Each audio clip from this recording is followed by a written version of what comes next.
Jesus. Thank you, Jesus. Amen. Amén. Amen. Thank you, Jesus. Amén, amén. Thank you, Pastor Jesus. Wayne, we're going to turn it over to you for your message tonight. And Pasamos la parte. God bless you all for Dios les being bendiga a todos. Well, thank you, Pastor. Want to welcome everybody. Gracias, Pastor. Quiero darles la bienvenida a todos.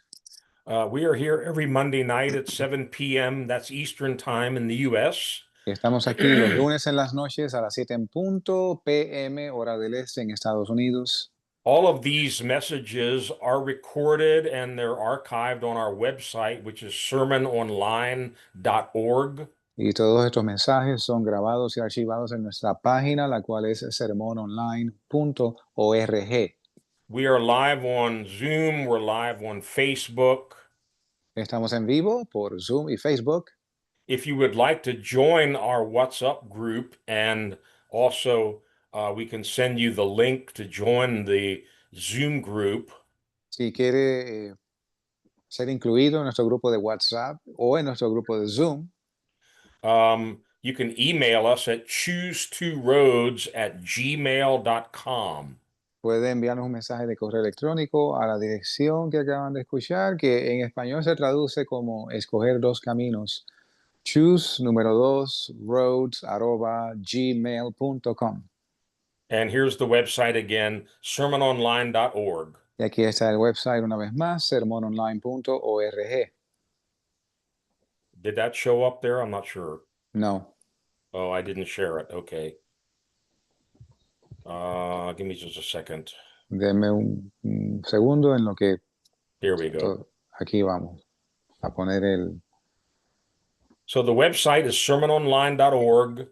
La página es sermononline.org. Pueden ver a la mano izquierda. And the email is choose2roads@gmail.com. Y el correo electrónico lo ven a mano derecha, que es escoger dos caminos @gmail.com.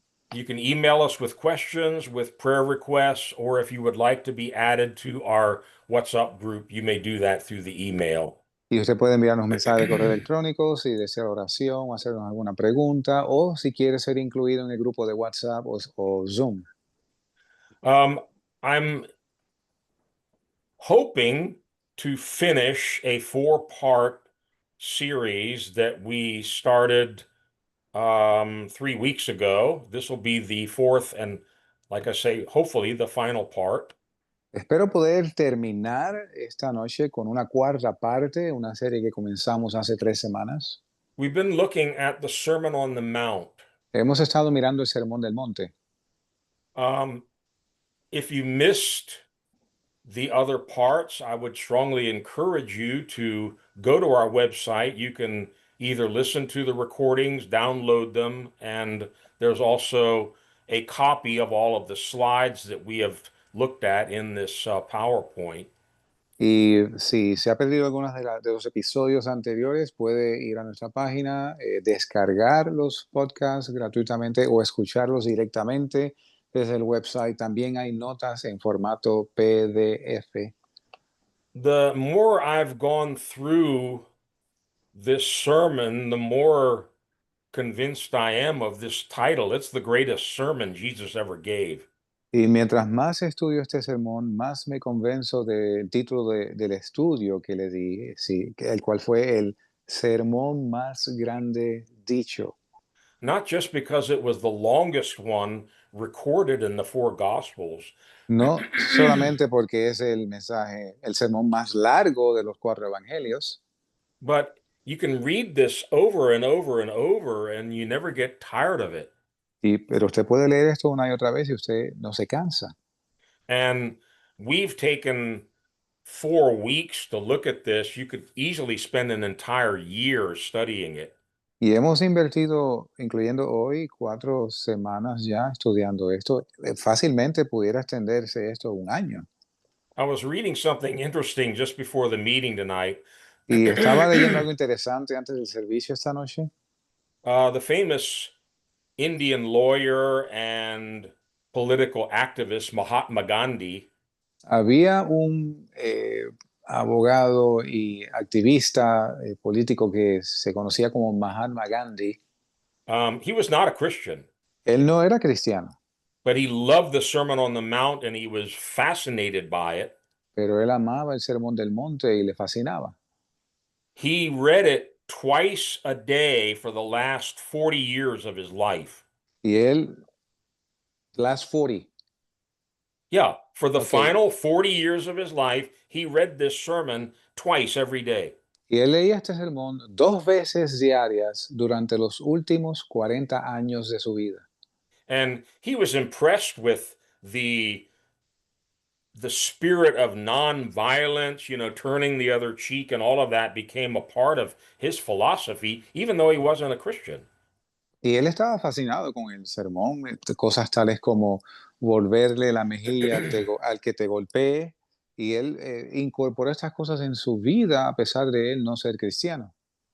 The problem with that, which we pointed out the very first week, Y el problema con esto, según señalamos la primera semana, the things Jesus teaches in this sermon are impossible for us to live in our own human strength. las cosas que Jesús enseñó con este sermón son imposibles de vivir con nuestra propia fuerza.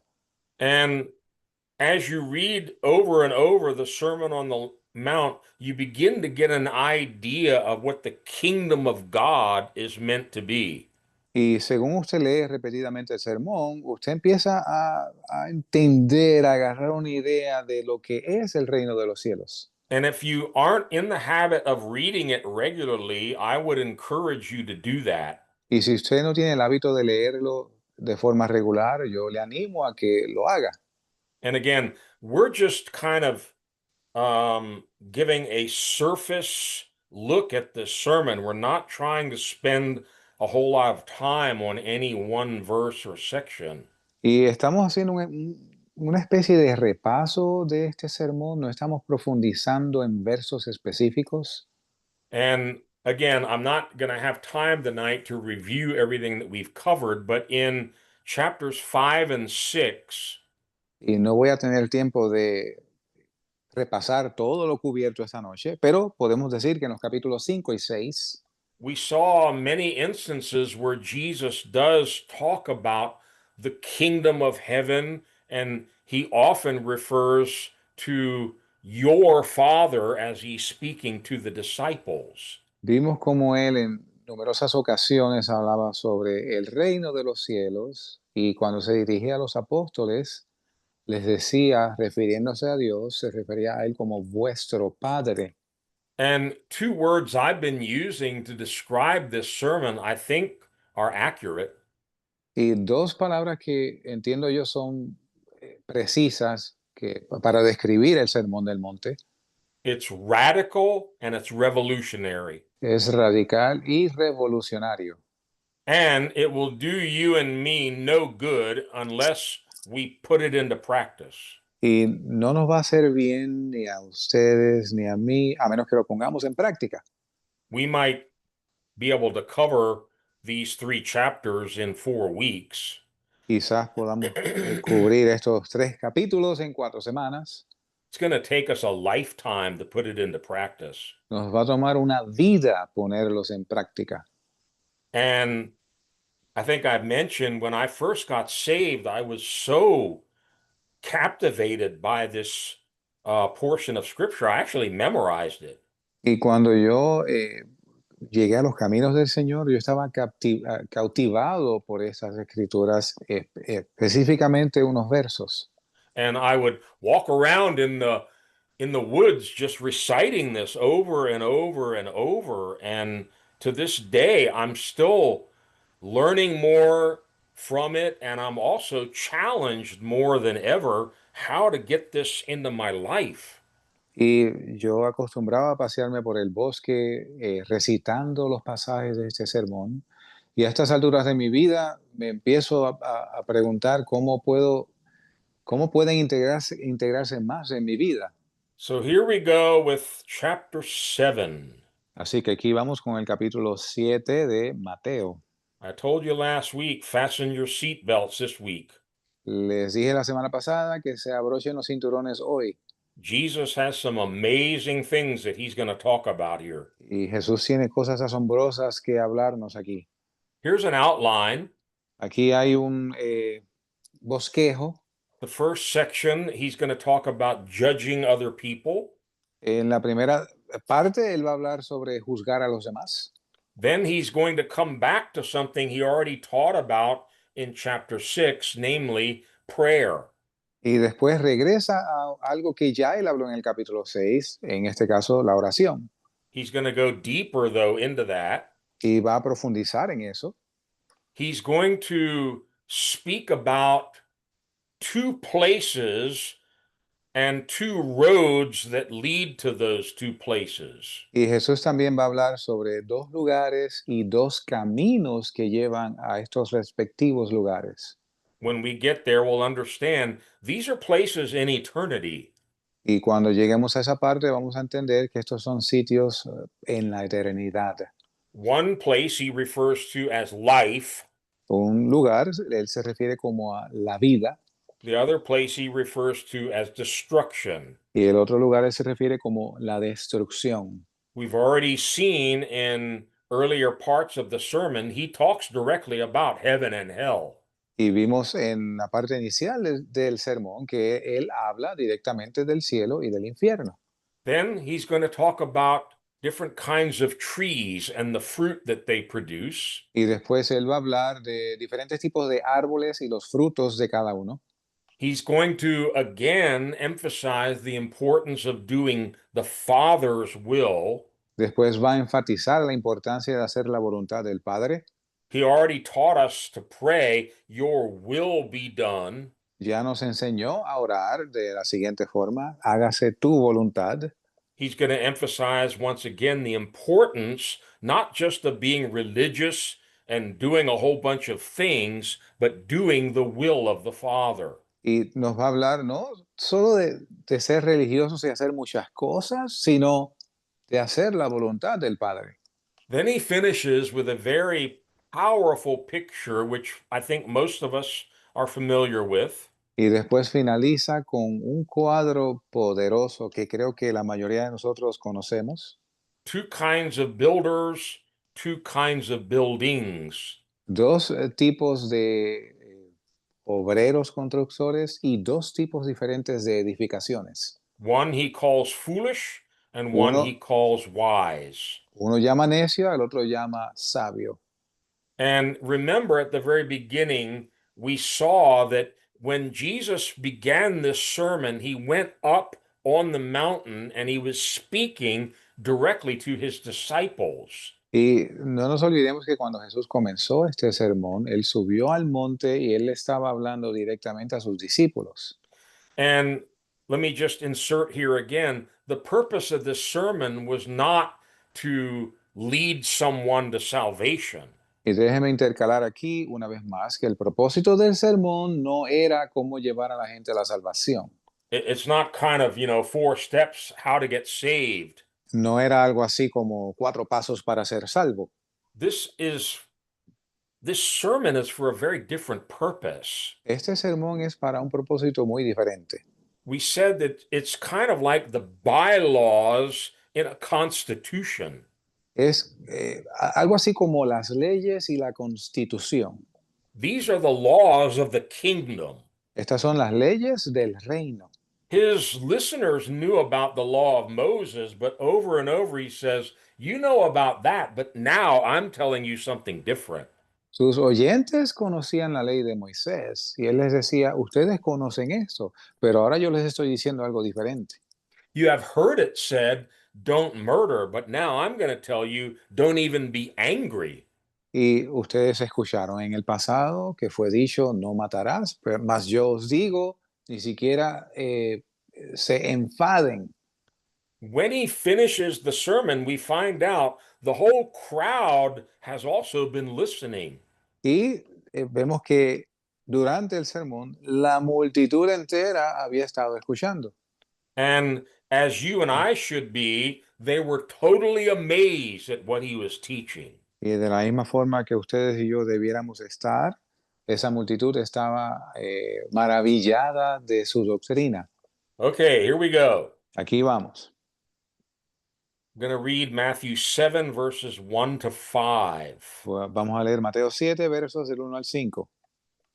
Do not judge, or you too will be judged. For in the same way you judge others, you will be judged. And with the measure you use, it will be measured to you.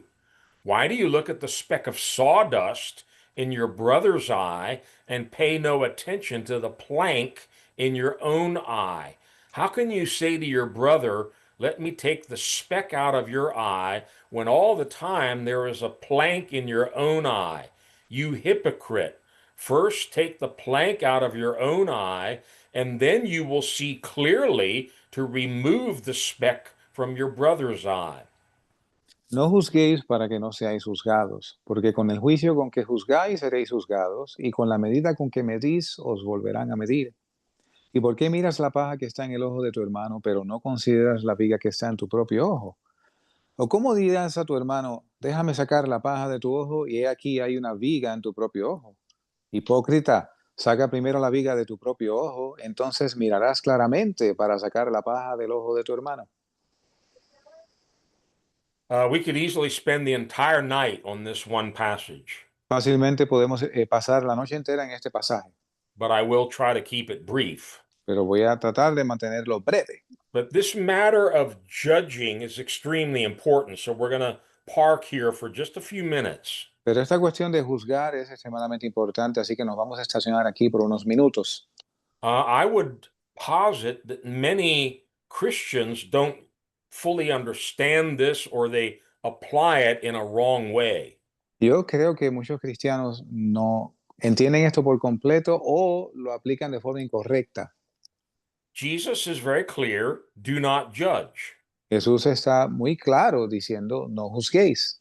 The word that's used here is often used in a negative context in the scriptures. Y la palabra que se utiliza aquí con frecuencia se utiliza con un contexto negativo en las escrituras. It can be translated condemn, punish, or call into question.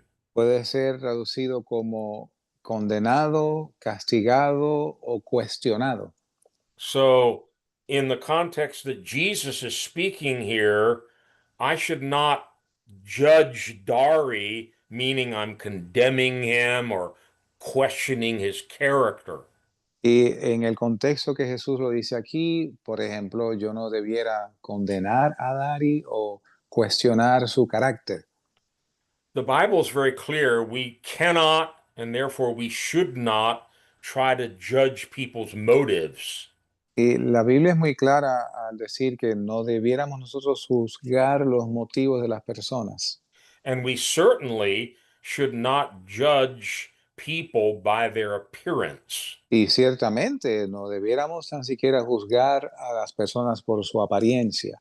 In Isaiah 11, there's a messianic prophecy, meaning it's a prophecy about Jesus. Y en Isaías 11, 11, yes. en Isaías 11 hay una profecía mesiánica sobre Jesús. It says he will not judge by the seeing of his eyes or the hearing of his ears, but he will judge righteous judgment.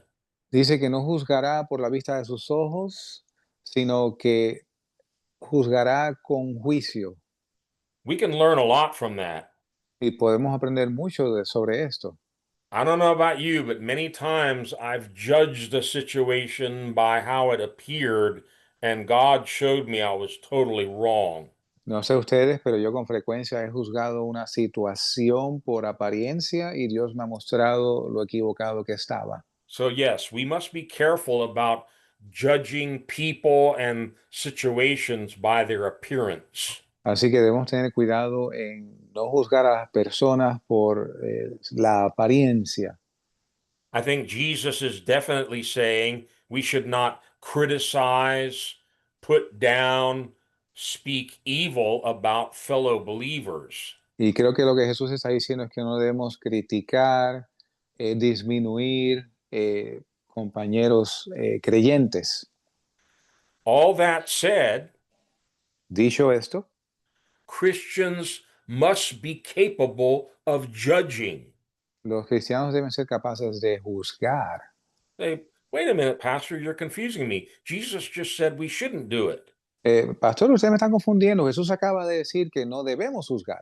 Well, again, the word judgment is a very broad word. It has both positive and negative meanings. Y la palabra juzgar es una palabra bastante amplia que tiene dos connotaciones. Puede tener connotaciones positivas o negativas. As we're going to see in the next slide, the New Testament is full of scriptures about Christians being wise in their judgment. Y según vamos a ver en la próxima transparencia, el Nuevo Testamento está lleno de ejemplos de cristianos que con sabiduría ejercen juicio. Yes. Another word that comes right alongside this is the word discernment. La otra palabra que está a la par de esta es discernimiento. Christians must be discerning. Los cristianos deben poder discernir. They must be capable of judging the condition, the conduct, and the teaching of others in the church. And again, we're going to look at that in the next slide. Deben ser capaces de discernir la conducta, el comportamiento de otras personas en la iglesia. Now, before we go there, though, I want to point out a few other things in this passage. Y después de ir ahí, quiero recalcar algunas cosas en este pasaje. Jesus introduces a very important kingdom principle. Y Jesús aquí introduce un principio muy importante del reino. There are different ways of expressing it. Hay diferentes formas de expresarlo. I think the simplest way is whatever we sow, we reap. Y creo que la forma más simple de expresarlo es que vamos a cosechar lo que sembremos. Notice again what he says. Noten de nuevo lo que él dice. In the same way you judge others, you will be judged. Dice que con el juicio con que juzgáis, seréis juzgados. And with the measure you use, it will be measured to you. Y con la medida con que medís, os volverán a medir. How you treat others is how you will be treated. Como usted trata a otros, es como usted será tratado. Tuck that away because we're going to come to that a little later when we get to what's known as the golden rule. Y guarde eso por ahí porque vamos a hablar de ello nuevamente cuando citemos lo que conocemos como la regla de oro. But this is an extremely important kingdom principle. Pero esto es un principio muy importante del reino. Let me put it a slightly different way. Déjeme ponerlo de una forma un poco diferente. Whatever you deal out to other people will be dealt to you. Lo que usted le entregue a otras personas, a usted también le será entregado lo mismo. We already learned if you want mercy, you better show mercy. Y ya aprendimos que si usted quiere misericordia, bueno, pues entonces usted tiene que mostrar misericordia. You want all your sins forgiven? ¿Usted quiere todos sus pecados perdonados? You better learn to forgive everybody else their sins. Es mejor que aprendamos a perdonar los pecados de todos los demás. It's a kingdom rule, a kingdom law, the law of reaping and sowing. Es una regla, una ley del reino, la ley de sembrar y cosechar. Notice he again talks about hypocrites. Y noten que una vez más él habla sobre hipócritas. What does the hypocrite do? ¿Qué hace el hipócrita? Well, he sees a speck of sawdust in his brother's eye. Él dice que él ve una paja en el ojo de su hermano. In other words, a very small fault. En otras palabras, una falta pequeña. And he's criticizing that fault in his brother. Y está criticando esa falla en el hermano. Jesus says, time out. Y el Señor dice, tiempo fuera. You got a 2x4 in your eye. Tú tienes un tremendo pedazo de madera en tu ojo. Yeah, and you're criticizing your brother for having a speck of sawdust? Y tú estás criticando a tu hermano porque tiene una paja en su ojo. Jesus says, deal with your own problem first. Jesús dice, brega con tus propios problemas primero. Get rid of the plank that's in your eye. Deshazte de la viga que está en tu ojo. And a lot of people miss this. Look at verse 5 again. Y mucha gente se le escapa esta. Mira el verso 5 una vez más. You hypocrite, first take the plank out of your eye, then you will see clearly to remove the speck from your brother's eye. Dice, hipócrita, saca primero la viga de tu propio ojo, entonces mirarás claramente para sacar la paja del ojo de tu hermano. So the purpose of getting the log or the big plank out of your own eye is now you can genuinely help your brother.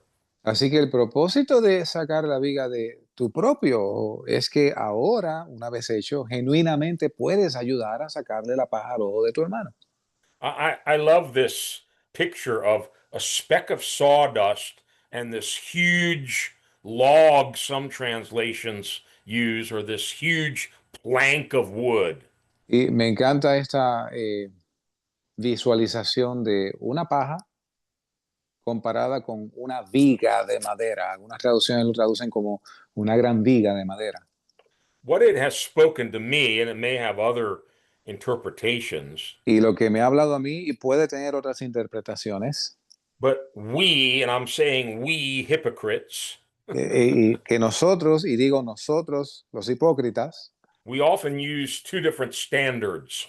a menudo utilizamos dos normas diferentes. We're very strict with other people. Somos muy estrictos con otras personas. We go around with this magnifying glass looking for little specks.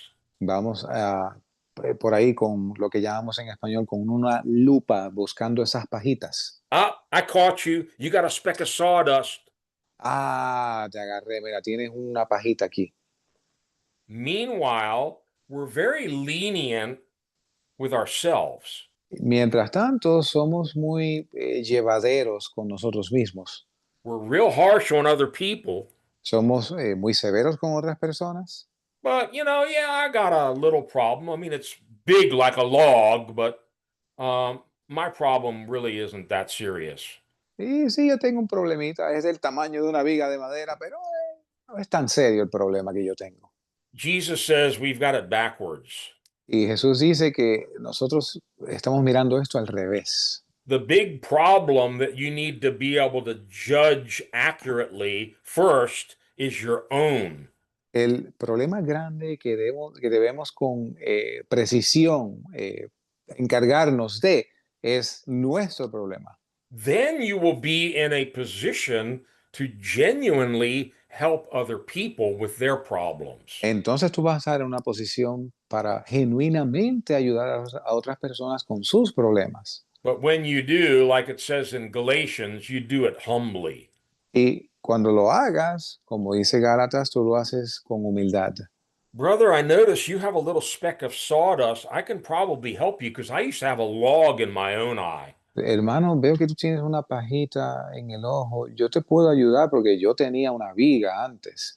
Notice again, we're not condemning or belittling the person. Y note nuevamente que no estamos condenando o teniendo en poco a la persona. But it's interesting, as we move further along in this chapter, Jesus actually confirms that we need to be able to judge things accurately. Y vemos, según progresamos por este capítulo, que Jesús nos dice que es necesario que podamos juzgar con juicio justo. So I've heard many people quote verse 1, do not judge. We should not judge anything. Y he oído muchas personas citar, no juzgues, no debemos juzgar a nadie. Just let sin run rampant in the church. Don't try to judge anybody. Just it ends up being a free-for-all.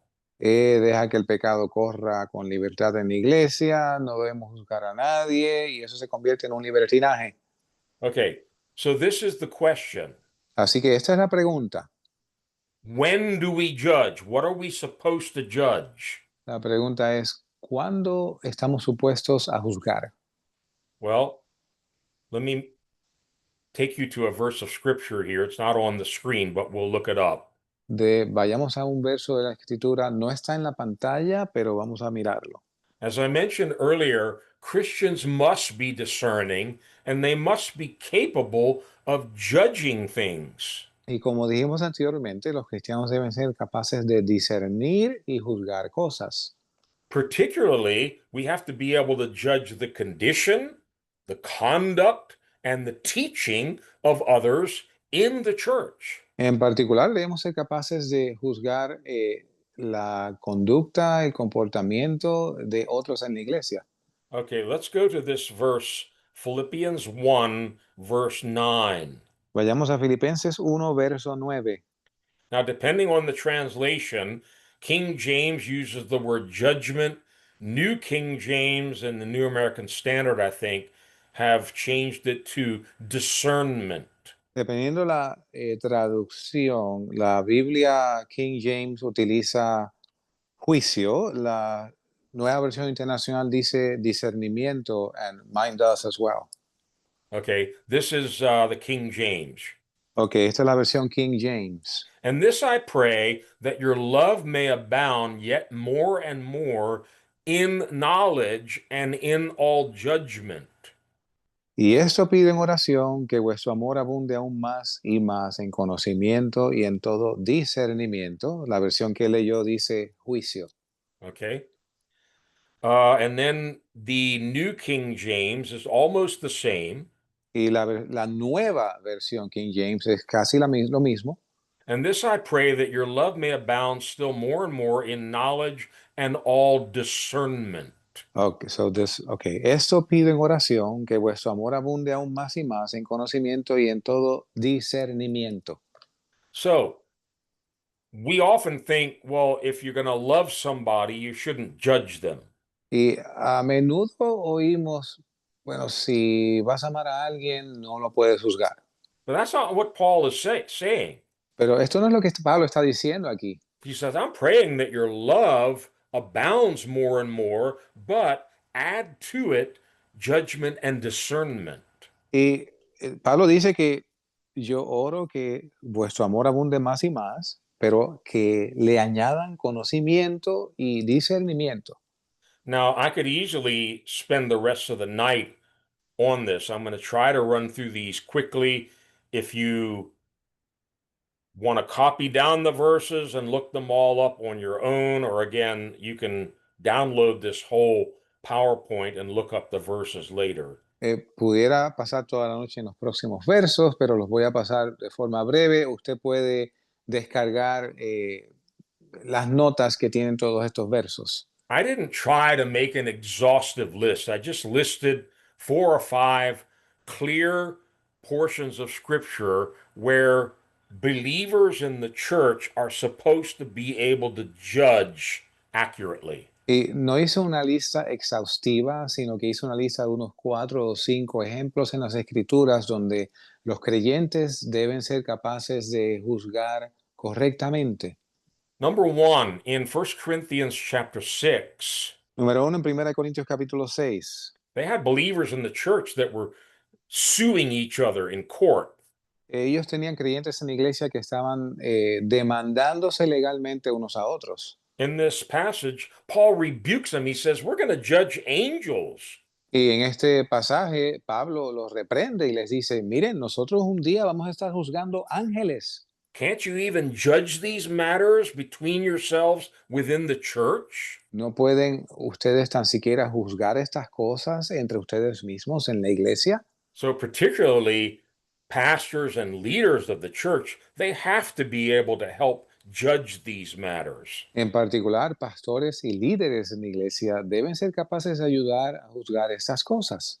In the previous chapter of 1 Corinthians, En el capítulo anterior de Primera de Corintios, they had a very serious situation in the church. tiene una situación muy seria en la iglesia. And here, as well as in the Gospel of Matthew, Y aquí, así como en el Evangelio de Mateo, and let me be careful here, but we have found over the years this is a real difficult topic in churches. déjeme tener cuidado aquí, pero nos hemos dado cuenta a través de los años que esto es un tema muy delicado en la iglesia. Oh, you shouldn't throw anybody out of the church, or you shouldn't try to discipline anybody in the church. O tú no deberías echar a nadie de la iglesia, ni tampoco deberías disciplinar a nadie en la iglesia. So what are we supposed to do? Just let them keep living in the church in sin and fornication and adultery and other sins that Paul lists here? ¿Y qué debemos hacer entonces? ¿Permitir que continúen en la iglesia, en su pecado, como Pablo dice aquí? Actually, I'm sorry, but I'm going to take a little more time on this. Let's go to 1 Corinthians 5. Voy a tomar un poco más de tiempo aquí. Vamos a Primera de Corintios capítulo 5. Now, just to give you the context here, I'm going to read verse 1. Para darles contexto, voy a leer el verso 1. It is actually reported that there is sexual immorality among you, and of a kind that does not occur even among pagans. A man has his father's wife. Se oye por todas partes que hay entre vosotros fornicación, y tal fornicación, cual ni aun se nombra entre los gentiles, tanto que alguno tiene la esposa de su padre. So, what does Paul do? Así que, ¿qué hace Pablo? Does he quote Jesus and say, you shouldn't judge, otherwise you'll be judged?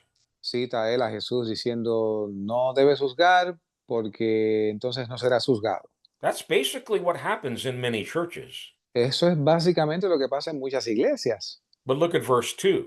Pero mira el verso 2 aquí. And you are proud. Shouldn't you rather have been filled with grief and have put out of your fellowship the man who did this? Y vosotros estáis envanecidos en vez de haberos entristecido, para que el que cometió tal acción fuese quitado de entre vosotros. Look at verse 3. Mire el verso 3. Even though I am not physically present, I am with you in spirit, and I have already passed judgment on the one who did this. Porque yo ciertamente, como ausente en cuerpo, más presente en espíritu, ya he juzgado como si estuviera presente al que tal acción ha cometido. Verses 4 and 5. Versos 4 y 5. When you are assembled in the name of our Lord Jesus, and I am with you in spirit, and the power of our Lord Jesus is present, hand this man over to Satan, so that the sinful nature may be destroyed, and his spirit saved on the day of the Lord.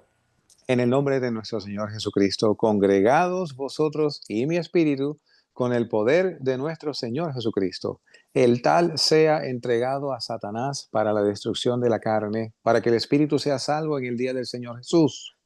So Paul is rebuking the Corinthian church for being proud about this.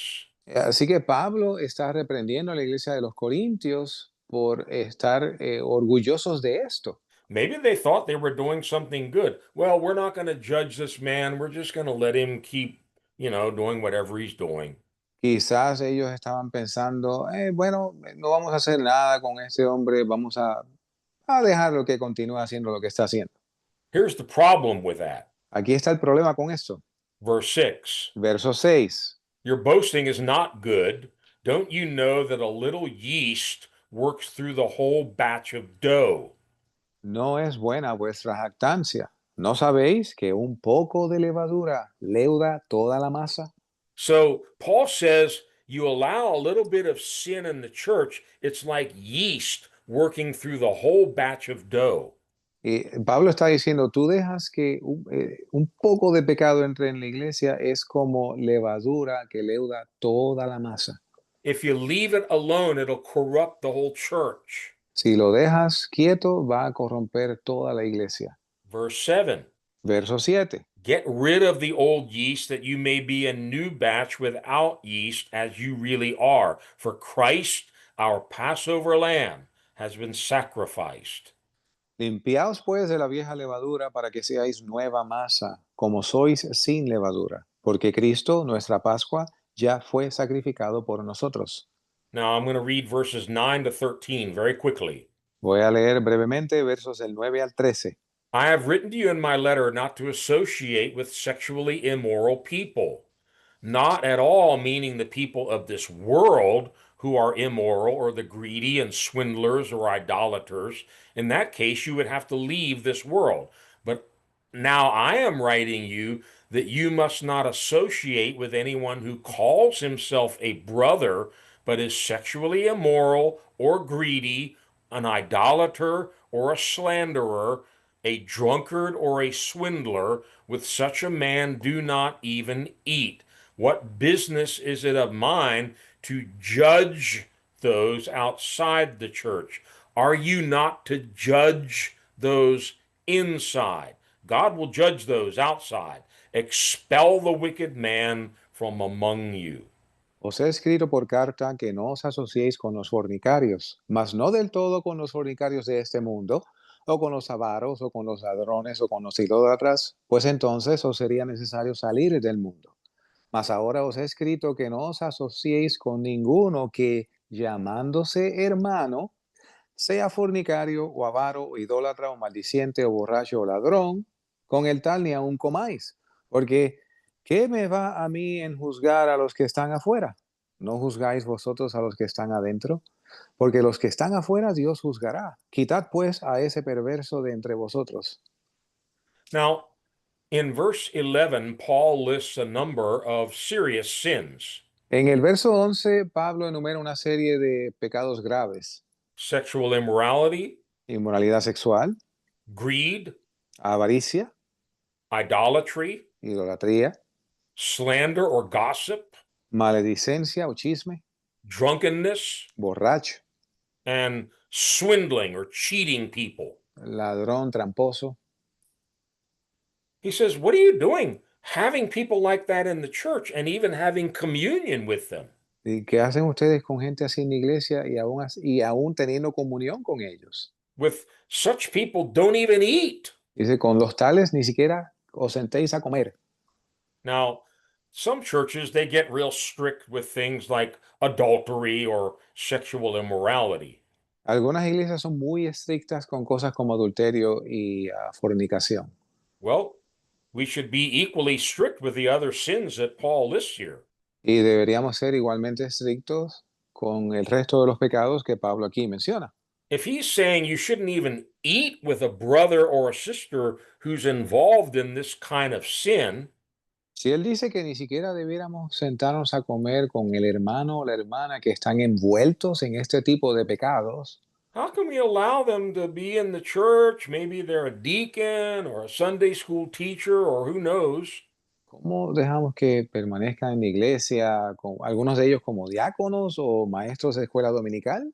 If you're still not really clear on this, let me reread verses 12 and 13. Si usted todavía no está claro en esto, déjeme leer nuevamente los versos 12 y 13. What business is it of mine to judge those outside the church? Are you not to judge those inside? God will judge those outside. Expel the wicked man from among you. Porque, ¿qué me va a mí en juzgar a los que están fuera de la iglesia? ¿No juzgáis vosotros a los que están dentro? Porque a los que están fuera, Dios juzgará. Quitad pues a ese perverso de entre vosotros. Now, I don't think churches should be excommunicating everybody for, the smallest little fault or sin. Yo no creo que las iglesias, no estoy diciendo que las iglesias debieran excomunicar a una persona por las ofensas más pequeñas. And if you follow Matthew 18, there's a process where I think the pastor, elders, they approach that person and hopefully they're able to restore them and bring them to some kind of genuine repentance for that sin. And then they can continue in fellowship in the church. Y si usted lee Mateo 18, usted ve ahí un ejemplo donde uno o dos hermanos intervienen con esta persona y Dios mediante lo llevan todo a una corrección y a feliz término y continúa la iglesia. But if the person refuses to listen to the counsel of the church, Pero si la persona rehúsa oír el consejo de la iglesia, let's go to this very quickly. I'm sorry to be getting off track here, but I think the Lord wants me to talk about this. Vamos a ver esto brevemente. Siento salirme un poco del tópico, pero entiendo que el Señor quiere que permanezca un poco más aquí. Matthew 18, verses 15 to 17, the words of Jesus. Verses again. 18:15. Ok, Mateo 18, versos. 15 al de- 17. Thank you. If your brother sins against you, go and show him his fault just between the two of you. If he listens to you, you have won your brother over. But if he will not listen, take one or two others along, so that every matter may be established by the testimony of two or three witnesses. If he refuses to listen to them, tell it to the church. And if he refuses to listen even to the church, treat him as you would a pagan or a tax collector. Por tanto, si tu hermano pecare contra ti, ve y repréndele estando tú y él solos. Si te oyere, has ganado a tu hermano. Mas si no te oyere, toma aún contigo uno o dos, para que en boca de dos o tres testigos conste toda palabra. Y si no los oyere a ellos, dilo a la iglesia. Y si no oyere a la iglesia, tenle por gentil y publicano. Oh, no, Pastor, that's not love. Pero pastor, eso no es amor. Jesus would never do anything like that. Jesús nunca haría algo así. Well, he just told us to do it. Nos acaba de decir que lo hagamos. He says, if you get to the last stage in this process and the individual refuses to listen, refuses to repent, then you have to tell it to the whole church and then treat him like a pagan, like an unbeliever. Si tú llegas ya a los últimos pasos y tu hermano aún rehúsa escucharte, dilo a la iglesia, y si aún así no oye a la iglesia, tenle por gentil, publicano, pagano. That is love. Eso es amor. That's love with discernment or love with judgment. Eso es amor con discernimiento o juicio. And hopefully, the discipline brings that person to repentance, as it did with this individual in the Corinthian church, and they can be restored to the church. Esperando que la disciplina traiga a esta persona de regreso a la iglesia, como pasó en el caso de la iglesia de los Corintios. Believe it or not, many years ago, I had a situation very similar to what we just read about in 1 Corinthians 5 that I had to deal with. Lo crean o no, hace años atrás yo tuve una situación muy similar a lo que acabamos de ver en Corintios 5.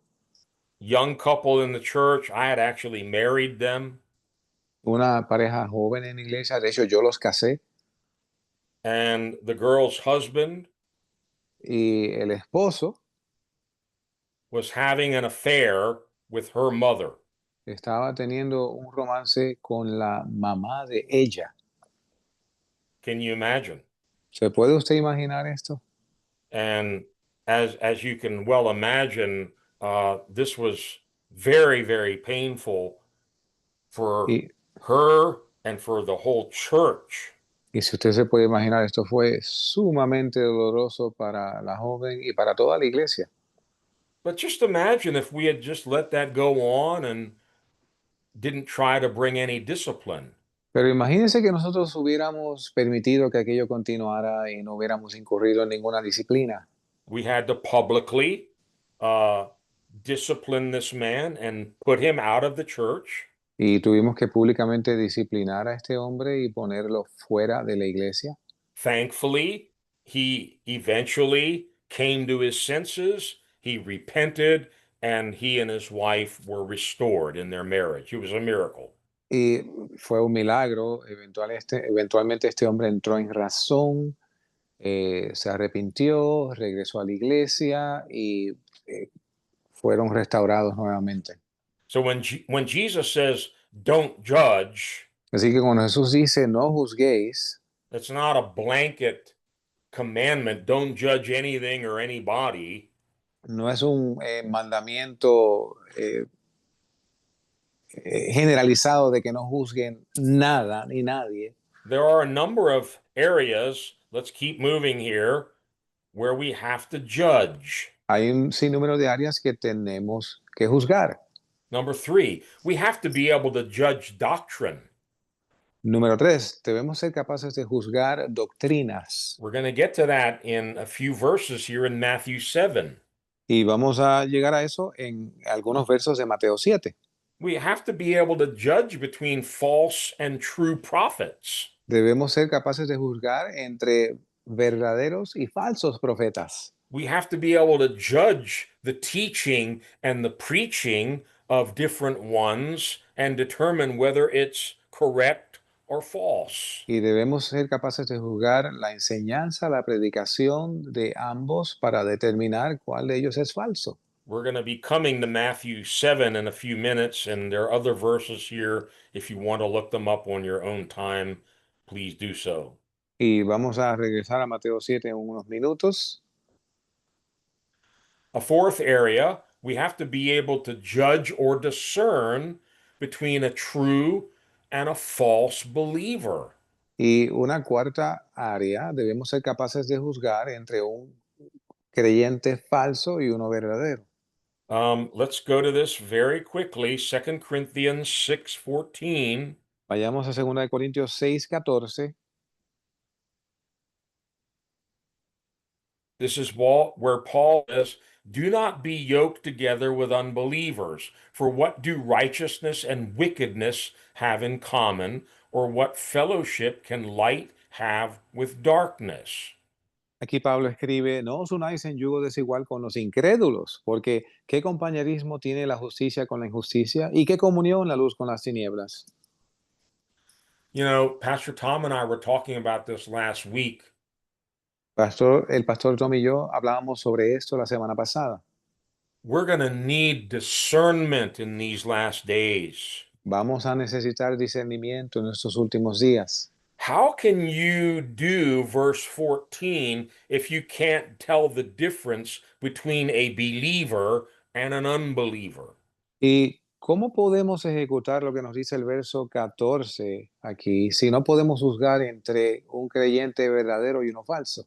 He says, don't be yoked together with unbelievers.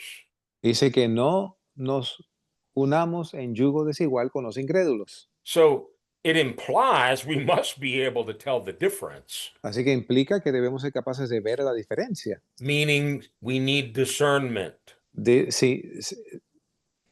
Queriendo decir que necesitamos discernimiento. Pastor Tom and I have been in churches where they invite music groups and artists to come and entertain in the church, and they're not even saved. Y el pastor Tom y yo hemos visto iglesias que invitan músicos o artistas para entretener a la iglesia y no son tan siquiera salvos. Let's move on to a fifth one. Vayamos a una quinta área.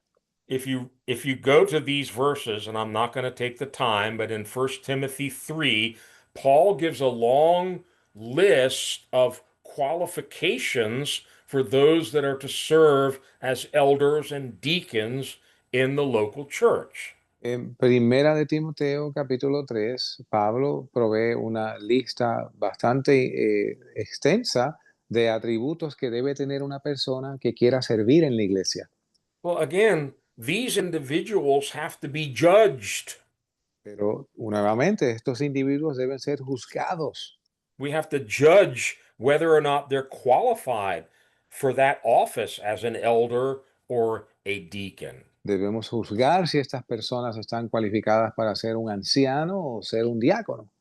Okay, I got to keep moving or there's no way we're going to finish this chapter Tengo tonight. que moverme porque si no, no terminamos esta noche.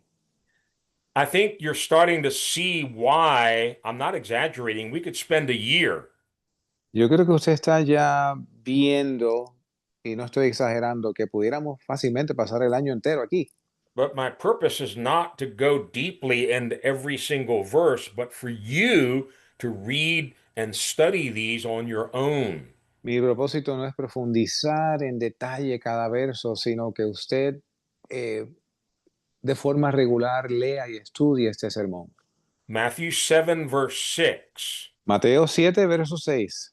I want you to notice, even before I read this, implied in this is the ability, again, to judge and to discern. Y antes de leer el verso, quiero que entiendan que aquí está implicado que tenemos que tener la habilidad de juzgar o discernir. Do not give dogs what is sacred. Do not throw your pearls to pigs. If you do, they may trample them under their feet and then turn and tear you to pieces. No deis lo santo a los perros, ni echéis vuestras perlas delante de los puercos, no sea que las pisoteen y se vuelvan y os despedacen.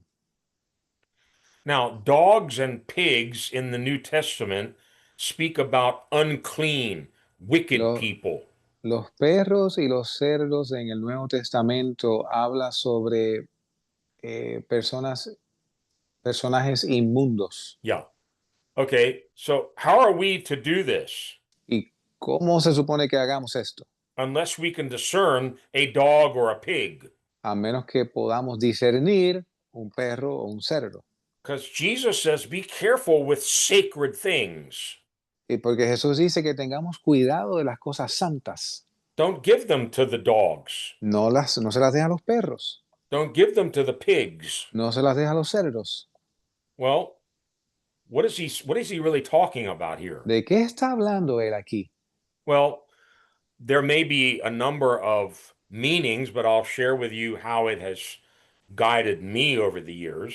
Puede tener un sinnúmero de significados, pero voy a compartir con ustedes cómo me ha guiado a mí por los años. When you discern that you're talking to someone who's not a believer, obviously, Cuando usted discierne que usted está hablando con alguien que obviamente no es creyente, and we are supposed to talk to unbelievers because it's to them we preach the gospel. y estamos supuestos a hablarle a los incrédulos porque es a ellos a los que predicamos el evangelio. But when you're sharing the good news, the things of God with someone or a group, Pero cuando usted está compartiendo las buenas nuevas o las cosas de Dios con un grupo o una persona, you have to be able to discern whether they're listening and receiving that word, debe usted discernir si ellos están recibiendo esa palabra or if they're just showing contempt for the things of God and they're responding to your preaching with abuse and violence. o si miran con desprecio las cosas de Dios o responden a tu predicación hasta con violencia. Jesus says, stop. Jesús dice, detente, Stop sharing the precious truths of the gospel with them. cesa de compartir las preciosas verdades con este grupo de personas. Shake the dust off your feet and move on. Sacude el polvo de tus pies y sigue adelante. I emphasized it twice here. Do not. Y lo enfatiza dos veces aquí. No. Do not give dogs what is sacred. Do not throw pearls to pigs. No le des lo santo a los perros y tampoco eches tus perlas a los cerdos. And he gives the outcome Y dice cuál sería el resultado if you do. si lo haces. They will trample those sacred things under their feet, and then they're going to turn and tear you to pieces. Van a pisotear estas cosas sagradas bajo sus pies y se van a voltear y lo van a hacer pedazos a usted. We have to be able to judge. We have to be able to discern in situations like this. Debemos ser capaces de juzgar y discernir en situaciones semejantes. There's an interesting passage in Proverbs. I'm not going to take you there. Hay un pasaje interesante en Proverbios, no vamos a ir allá. But back to back, one verse says, answer a fool, and then the next verse says, don't answer a fool. En un verso dice, contéstale al necio, y en otro dice, no le contestes al necio. Well, how do I know which is which? ¿Cómo discierno yo cuál es cuál? We need discernment from the Holy Spirit. Necesitamos discernimiento del Espíritu Santo. If you're sensitive to the Holy Spirit, He'll tell you, okay, you've said enough, stop, move on. Y si tú eres sensible al Espíritu Santo, vas a poder oír cuando Él te dice, ya has dicho suficiente, sigue adelante. Okay, back to prayer again. Muy bien, de regreso a la oración otra vez. Jesus taught us in chapter 6 some things about prayer, En el capítulo 6 de Mateo, Jesús nos enseñó algunas cosas sobre la oración. not praying to make a show, not praying to be seen or heard, but praying in secret to our Father. No orar para aparentar o para hacer un espectáculo, sino orar al Padre en lo secreto. He's got more to teach us, though, about prayer. Y tiene aún más que enseñarnos sobre la oración. Let's read verses 7 and 8. Leamos los versos 7 y 8. Ask, and it will be given to you. Seek, and you will find. Knock, and the door will be opened to you. For everyone who asks receives. He who seeks finds. And to him who knocks, the door will be opened. Pedid y se os dará, buscad y hallaréis, llamad y se os abrirá, porque todo aquel que pide, recibe, y el que busca, halla, y al que llama, se le abrirá. Now, some translations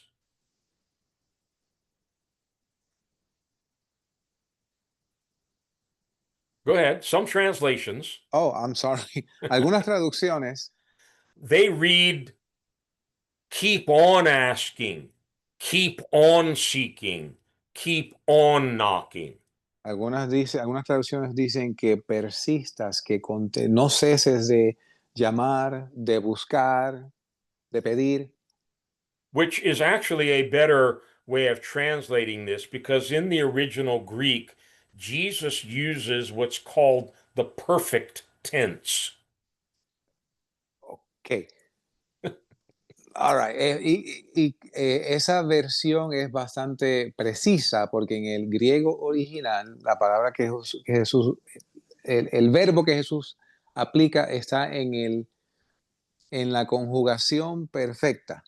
Hallelujah. Yes. Giving you a workout tonight. Yes. That's right. Amén. So he doesn't just say ask once, seek, and then you're done, knock, and we're finished. Él no dice pide una vez o busca y ya no busques más y sucesivamente. Now, you'll remember in chapter 6, he cautioned us about praying with vain repetitions. En el capítulo 6 nos advirtió sobre orar con vanas repeticiones. This is not the same thing. Esto no es lo mismo. Jesus is talking about persistence in prayer. Jesús está hablando sobre persistencia en la oración. Keep on asking, keep on seeking, keep on knocking. Continúa pidiendo, continúa buscando, continúa llamando. Well, when do you stop? Y entonces, ¿cuándo parar? Well, you stop asking when it's given to you. Tú cesas de pedir cuando finalmente se te da. When am I to stop seeking? ¿Cuándo debo yo cesar de buscar? When you found what you're looking for. Cuando encuentras lo que estabas buscando. How long do I have to keep knocking? ¿Por cuánto tiempo debo seguir llamando? Until the door is opened. Hasta que la puerta se abra. Now, the thing I love about all of this sermon, Y lo que me encanta de este sermón entero, each verse is kind of like a diamond. It has many, many different faces or facets to it. que cada verso es como un diamante, tiene multifacetas. And it may speak to 100 people in 100 different ways. Y puede hablarle como a 100 personas de 100 formas diferentes. But let these verses speak to you personally. Pero deja que estos versos te hablen a ti personalmente. One thing that Jesus has emphasized in my own life through these verses Una cosa que Jesús ha enfatizado en mi propia vida a través de esos versos, he seems to show some kind of an escalation here. he seems to show. Yeah, we're escalating. Él parece mostrar una especie de escalada. You start off asking. Tú empiezas pidiendo. Then you need to be a little more intense and you start seeking. Y después debes como que hacerlo más intenso y comenzar a buscar. Then you have to step it up another notch and you're knocking on the door. Y entonces después lo escalas un escalón más arriba y empiezas a llamar a la puerta. In whatever the case, there are many other parables and scriptures we just don't have time to look at where Jesus talks about persistence in prayer. Y en cualquiera que sea el caso, hay otros pasajes de la Escritura donde Jesús habla sobre la persistencia al orar. There's no way we can live the Sermon on the Mount without asking, seeking, and knocking. No hay manera de que podamos vivir el sermón del monte sin pedir, buscar o llamar. Whether you're asking, whether you're seeking, whether you're knocking, obviously you're turning to heaven because you need help. Ya sea que estés pidiendo, que estés buscando o que estés llamando, estás clamando al cielo porque necesitas la ayuda. I'm not at all ashamed or afraid to tell God and everybody else, I need help. A mí no me da vergüenza alguna o decirle a cualquiera Sometimes my que yo le digo a Dios que necesito ayuda. sometimes my prayer is one word, A veces mi oración es una palabra. help, Ayuda, help. ayuda. And if you need to move it from asking to seeking, do it. Y si tú tienes que moverte de pedir a comenzar a buscar, hazlo. Now, asking might mean you just prayed a simple prayer request and then you forgot about it. Pedir puede implicar que haces una petición y después te olvidas. Seeking for me seems to imply a longer period of time and deeper commitment, deeper intensity. Y buscar implica para mí un periodo más largo de tiempo, más intenso. One of my favorite promises from God Una de mis promesas favoritas de Dios, in Jeremiah 29. Jeremías 29. If you will search for me with your whole heart, you will find me. Si me buscares de todo corazón, me hallarás. Hopefully, that is the object of all our seeking. We're seeking God.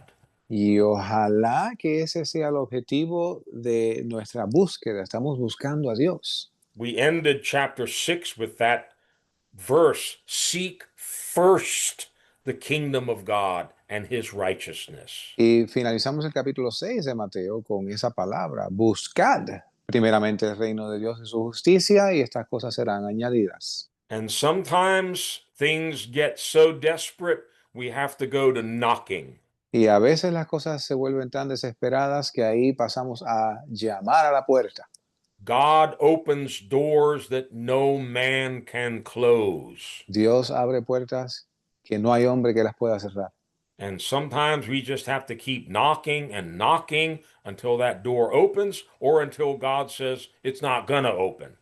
Y a veces tenemos que continuar llamando a esa puerta hasta que abra o hasta que Dios diga, no se va a abrir esa puerta. Or maybe I don't want to open that door yet. You can see that in the book of Acts, the way God sometimes prohibited the apostles from going to certain places. O a lo mejor Dios dice, no voy a abrir esa puerta todavía, como podemos verlo en el libro de los Hechos, en algunos episodios donde Dios le prohíbe a los apóstoles ir a ciertos lugares. Okay, notice we're not done with prayer yet. Todavía no hemos terminado con la oración. Jesus has more to add to this. Jesús tiene más que añadir. And he already taught them how to pray in chapter 6 in the Lord's Prayer. Y ya nos enseñó cómo orar en el capítulo 6 de Mateo, en la oración, en el Padre Nuestro. But in Matthew 7, verses 9 to 11, Mateo 7, versos del 9 al 11, he says, which of you, if his son asks for bread, will give him a stone? Or if he asks for a fish, will give him a snake? If you then, though you are evil, know how to give good gifts to your children, how much more will your Father in heaven give good gifts to those who ask him? ¿Y qué hombre hay de vosotros a quien si su hijo le pide pan le dará una piedra? ¿O si le pide un pez le dará una serpiente? Pues si vosotros siendo malos sabéis dar buenas dádivas a vuestros hijos, ¿cuánto más vuestro Padre que está en el cielo dará buenas cosas a los que le pidan? I love this portion. Me encanta esta porción. And again, it may speak to you in any number of different ways. Y de nuevo puede que sea que le hable a usted en un sinnúmero de otras formas. But he's talking again as a child of God asking his heavenly Father. Pero una vez más, él presenta esto como un hijo de Dios pidiéndole a su Padre Celestial. And he says, confidence that God, your Father in heaven, will answer your prayer Y nos muestra que tengamos confianza en que nuestro Padre Celestial va a contestar nuestra oración. Pay close attention to this. Preste atención a esto. It's not based on your character, it's based on his character. Nos muestra aquí que esto no está basado en nuestro carácter, sino en su carácter. We're flawed. We have weaknesses and problems. Nosotros somos imperfectos, tenemos debilidades y problemas. But Jesus says, you as parents, Pero Jesús dice, ustedes como padres, even though you are evil, aún siendo malos, you know how to give good gifts to your children. saben darle buenas cosas a sus hijos. No one in their right mind is going to give a stone to their kid if they're asking for bread.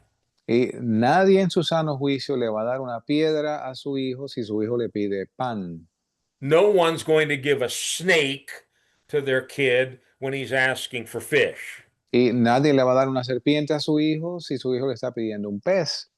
Then he says, if you then, though you are evil, know how to Después, give good gifts to your children, después dice, si vosotros siendo malos saben dar buenas dádivas a vuestros hijos, how much more ¿cuánto más will your Father, who we learned in chapter 5 is perfect, cuánto más vuestro Padre que leímos en el capítulo 5 es perfecto, he's perfect in love, perfect in grace, perfect in mercy, perfecto en amor, en gracia, en misericordia? how much more will your Father in heaven give good gifts to those who ask him? ¿Cuánto más vuestro Padre que está en el cielo dará buenas cosas a los que le pidan? No wonder James says we have not because we don't ask. Y no en balde, Santiago dice, no recibimos porque no pedimos. Pray, ask, seek, knock. God is good. He has good gifts to give us. Oren, pidan, busquen, llamen. Dios es bueno y tiene buenas cosas para nosotros. Now we come to one solitary verse, Y ahora llegamos a un verso solitario which summarizes all of the law and the prophets. que resume toda la ley y los profetas. Take all those books in the Old Testament. Usted toma todos estos libros del Viejo Testamento. Jesus says, I'm going to make this really easy for you. Yo voy a hacer esto bien fácil para ustedes. We call it the golden rule. Le llamamos la regla de oro. Matthew 7, verse 12. Mateo 7, verso 12. So, in everything, do to others what you would have them do to you, for this sums up the law and the prophets. Así que todas las cosas que queráis que los hombres os hagan, así también haced vosotros a ellos, porque esto es la ley y los profetas. Now, remember, we talked earlier about an important law in the kingdom of God. Sorry, Wayne. We talked earlier about an important law in the kingdom of God. Hablamos anteriormente sobre una ley importante en el reino de Dios. Whatever you sow, Lo que tú siembres, that's what you're going to reap. Eso es lo que vas a cosechar. How you treat other people is how you will be treated. Cómo tratas a otros es como serás tratado. But now Jesus turns this around. Pero ahora Jesús invierte esto. This changes everything. Esto cambia todo. Now he says, do to others what you would have them do to you. Dice que hagas con otros lo que tú quieres que ellos hagan contigo. Now, we mentioned at the very start of this study that there are radical things in this sermon that are completely opposite to what the world says. Y establecimos al principio de este estudio que hay cosas radicales en este sermón que son lo opuesto a lo que el mundo dice. The world says the way people treat you, you treat them back the same way. El mundo dice, del modo que la gente te trate, tú los tratas de la misma forma. You got to get even. You got to take matters into your own hands. Tienes que empatar la situación, tienes que tomar venganza. Yeah, don't turn the other cheek. You need to smack them back. No vuelvas tu otra mejilla, tienes que abofetearlos de regreso. Jesus says, not in the kingdom. Jesús dice, no en el reino. You need to renew your whole mind, your whole perspective. Tienes que renovar tu mente, tu perspectiva. Start thinking about how you would like to be treated. Comienza a pensar en cómo te gustaría que fueses tratado. I think we all like people to be nice to us. Yo creo que a nosotros, a todos nos gusta que la gente sea buena con nosotros, To tell us the truth, que nos digan la verdad, not to hurt us, que no nos hagan daño, not to steal from us, no que nos roben, and on we could go. y sucesivamente podemos continuar. Jesus says it's really very simple. You're going to fulfill the whole law and the prophets Jesús dice, es muy sencillo, vas a cumplir toda la ley y los profetas, just by doing this one thing. solo haciendo esto. Treat other people the way you want to be treated. Trata a otros de la forma como quieres tú ser tratado. It sounds easy, Suena fácil, but again, it's going to take a lifetime. pero vas a tomar toda una vida. You have to practice this over and over and over, and we're not always good at it. Y esto es algo que hay que practicarlo una y otra vez y no siempre somos buenos en esto. Sometimes I fall back into the old Wayne. Hay veces yo vuelvo a revertir al viejo Wayne. Sometimes Pastor Tom says he goes back to the old Marine Tom. Y a veces el pastor Tom dice que a veces él regresa al antiguo marino. Yeah, I'm not going to take this from that person. I'm going to get even with them. Yo no voy a dejar que me hagan esto. Yo voy a vengarme de ellos. Jesus said, stop.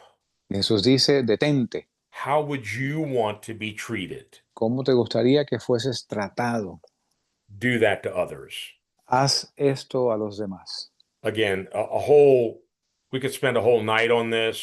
De nuevo, podemos invertir toda la noche en esto. Many good sermons have been preached on this. Muchos buenos sermones han sido predicados sobre esto, But we got to keep moving. pero tenemos que continuar. Matthew 7, 13 and 14. Mateo 7, versos 13 y 14. Enter through the narrow gate, for wide is the gate, and broad is the road that leads to destruction, and many enter through it. But small is the gate, and narrow the road that leads to life, and only a few find it. Entrad por la puerta estrecha, porque ancha es la puerta y espacioso el camino que lleva a perdición, y muchos son los que entran por ella. Porque estrecha es la puerta y angosto el camino que lleva a la vida, y pocos son los que la hallan. Now, in this final section, Jesus uses a number of opposites, pairs of opposites. En esta última sección, Jesús utiliza parejas de opuestos, Broad and narrow, ancho o amplio y estrecho, many and few. muchos y pocos, good and bad, bueno y malo, wise and foolish. sabio y necio. There are choices in the kingdom.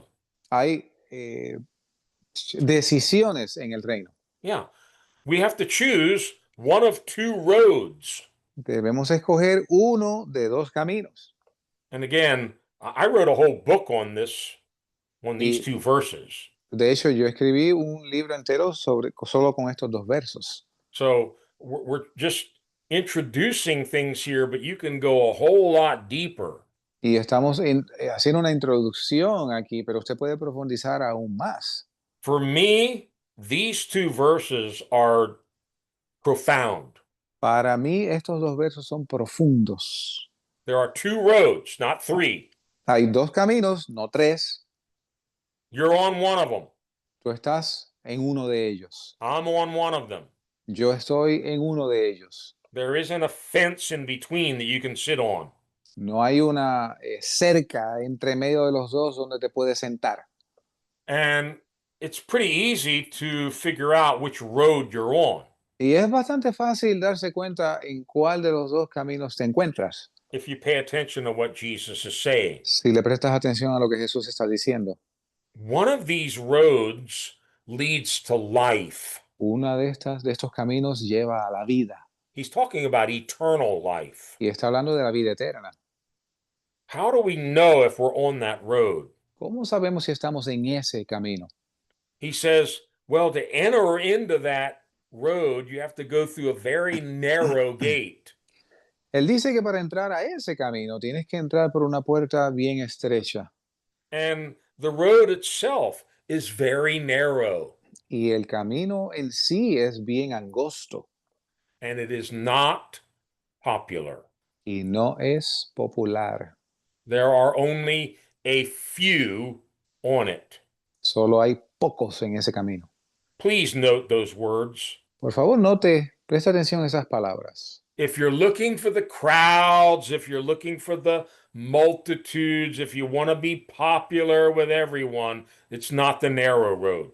Si usted está buscando las multitudes, quiere ser popular con todo el mundo, ese no es el camino angosto. Jesus says, wide is the gate and broad is the road that leads to destruction. Y Jesús dice que ancho es el camino, ancha es la puerta y espacioso el camino que lleva a la destrucción. And many enter through it. Y muchos entran por él. You have the broad way. Tienes el camino ancho, That's the popular way. ese es el camino popular. And you have the narrow way. Y tienes el camino estrecho. Broad way to destruction, narrow road to eternal life. El camino amplio a la destrucción, el camino angosto a la vida eterna. Now, Jesus didn't have to include this in his sermon. Jesús no tenía que incluir eso en el sermón. By the way, when I wrote the book on two roads to eternity, De hecho, cuando yo escribí el libro En los dos caminos a la eternidad, I knew it was going to be the least popular book of all. yo sabía que iba a ser el libro menos popular de todos. Nobody likes it A nadie le gusta. because look at what Jesus is saying. Porque mira lo que Jesús está diciendo. This life of being a disciple of Jesus is not going to be easy.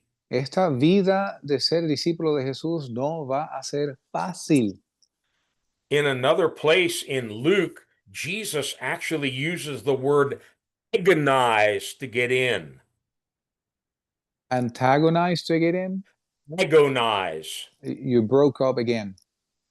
Agonize. Oh, agonize. Ok.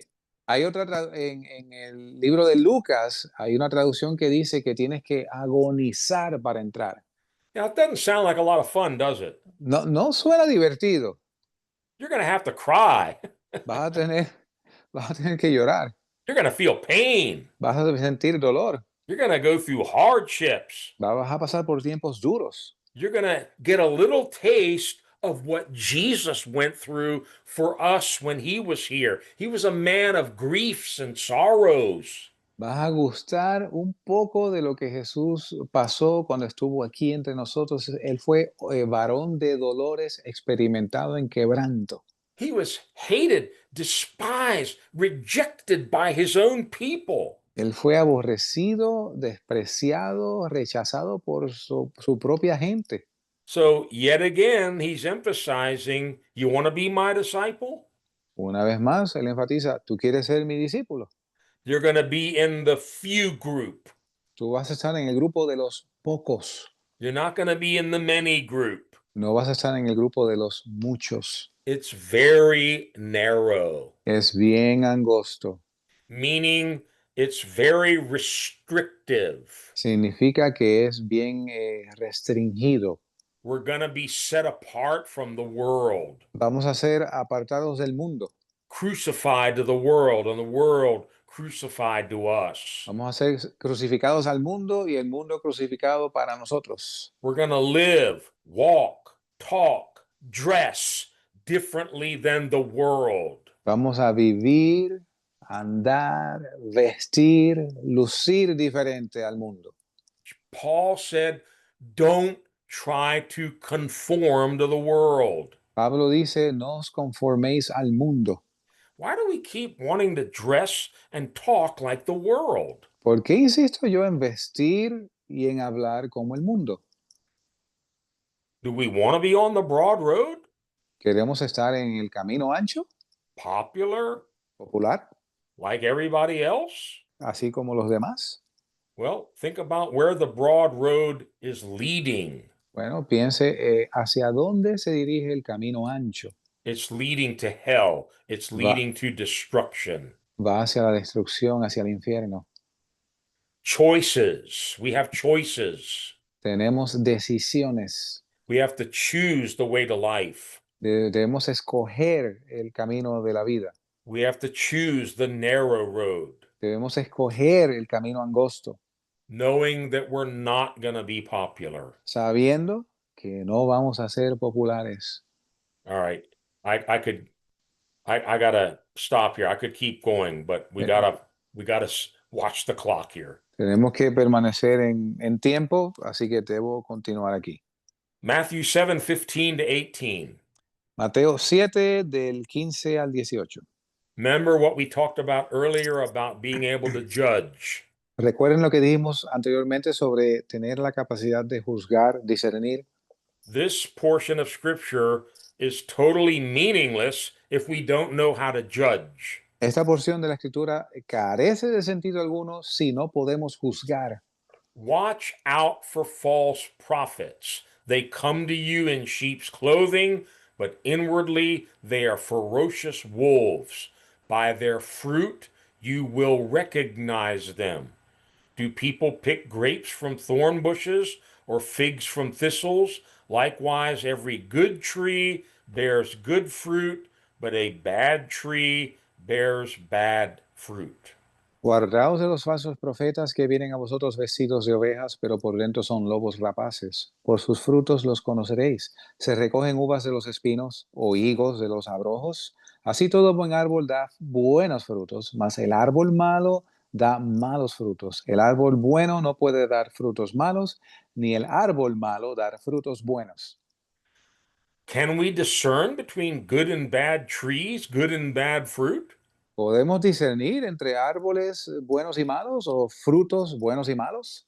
Jesus praised the Ephesian church in Revelation 2 because they were able to recognize false apostles. Y Jesucristo le reconoció a la iglesia de los Efesios en el segundo capítulo de Apocalipsis porque ellos podían reconocer los falsos profetas.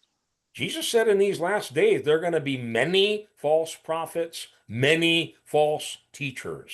Y Jesús advirtió que en los últimos días habría muchos falsos profetas, muchos falsos maestros. We must have the discernment of the Holy Spirit. Debemos tener el discernimiento del Espíritu Santo. And Jesus says it's not really that difficult. Jesús dice, no es difícil en realidad.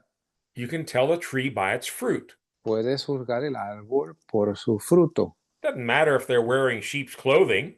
No importa si está vestido de oveja, Just examine the fruit of their life. examine el fruto de sus vidas. By their fruit, you will recognize them. Por sus frutos los conoceréis. Before I go to the next slide, and we're going to talk about some of the fruits of a false prophet. Antes de pasar a la próxima transparencia, vamos a hablar algunos de los frutos de los falsos profetas. False prophets are vicious. Vicious. Falsos profetas son viciosos. Jesus calls them ferocious or ravening wolves. Jesús les llama lobos rapaces, They want to eat people. que quieren comerse a la gente. They want to make merchandise of people. They want to exploit people. Quieren explotar a la gente, hacer mercadería de ellos. They're vicious. They're evil deceivers who prey on immature, unstable, gullible believers. Son engañadores, vanagloriosos que hacen presa de creyentes débiles. They're on TV. Están en la televisión, They're on the radio. están en la radio, They move around from church to church. van de una iglesia a otra. We better be able to recognize them Es mejor que seamos capaces de reconocerlos, because they ain't sheep. porque no son ovejas, They're wolves. son lobos. They come to destroy churches. Vienen a destruir iglesias. Okay, what are the fruits? How are we going to recognize them? ¿Cuáles son los frutos? ¿Cómo los reconocemos? Let me run through this very quickly. Voy a pasar esto rápidamente.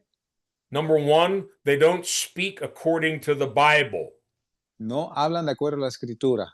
They twist scriptures, and if you pay close attention, there's false teaching, there's heresy mixed in with a lot of good stuff. Tuercen la escritura. Y si usted presta atención, hay herejías y falsa doctrina mezclada con cierta verdad.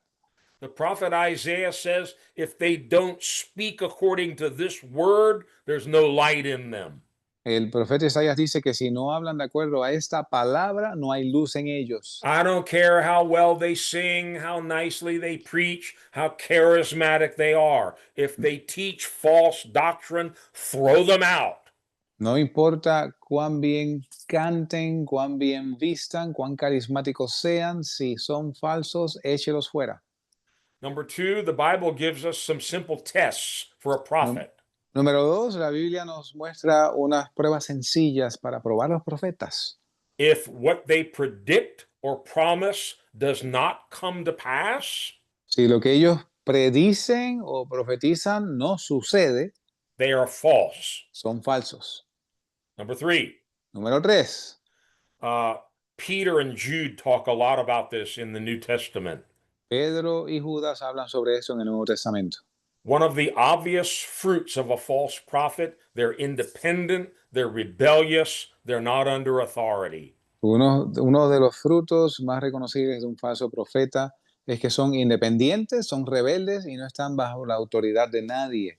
They're like wandering stars. Son como estrellas errantes. They're not under any government. They just do their own thing. No están bajo gobierno alguno, hacen según su deseo. This fourth one for me is probably the most important. Este cuarto punto para mí es probablemente el más importante. Follow the money. Siga el dinero. They're all about money. Ellos todo lo que les importa es el dinero. Peter says they come to make merchandise of you. Pedro dice que vienen a hacer mercadería de vosotros. They have all kinds of cute little gimmicks to get your money. Ellos tienen todo tipo de artimañas para sacarle a usted el dinero. We've heard of false prophets actually charging money for prophecies. Hemos escuchado de falsos profetas cobrando dinero por profecías. They form lines. Here's the $50 line, the $100 line, the $500 line. y hacen filas en la iglesia. Mira, en esta fila son las profecías de $50, esta fila son las de $100 y esta fila son las de $500. And they accept MasterCard, Visa, any form of payment. Aceptan cualquier método. I'm not being funny. This is sad, but it happens in churches. Y miren, no estoy bromeando, esto es triste y ha pasado en iglesia. Aceptan tarjetas de crédito, cheque, toda forma de pago. They're greedy. Follow the money. Listen carefully. What is it that they've come to your church for? Do they want your money? Y son avaros. Juzgue qué es lo que vienen buscando a su iglesia. ¿Vienen buscando su dinero? And finally, Finalmente, they're often critical, arrogant, and slanderous. a menudo son críticos, son slander, how you say that? Arrogantes. Arrogantes, slanders. That's what I was trying to translate. Oh, slanderous. Yes, I know the word, but it escaped me now. Gossips. Burladores, chismosos. Okay. You get the picture. Yes. All right. Beware of false prophets. Tenga cuidado con los falsos profetas. That's in the Sermon on the Mount. Esto está en el Sermón del Monte. Okay. Back to trees. Regresemos a los árboles. What do we do with a bad tree like a false prophet? ¿Qué hacemos con un mal árbol como un falso profeta? Let's read verses 19 and 20. Lea los versos 19 y 20. A good tree cannot bear bad fruit, and a bad tree cannot bear good fruit. Every tree that does not bear good fruit is cut down and thrown into the fire. Thus, by their fruit, you will recognize them. El árbol bueno no puede dar frutos malos, ni el árbol malo dar frutos buenos. Todo árbol que no da buen fruto es cortado y echado en el fuego. Así que por sus frutos los conoceréis. You don't need to turn there, but in 2 Peter 2, No tiene que ir ahí, pero en 2 de Pedro capítulo 2, Peter says false prophets and false workers will be cut down and thrown into the fire. Pedro dice que los falsos profetas, los falsos obreros van a ser cortados y echados al fuego. Here's what he says. Aquí es lo que dice.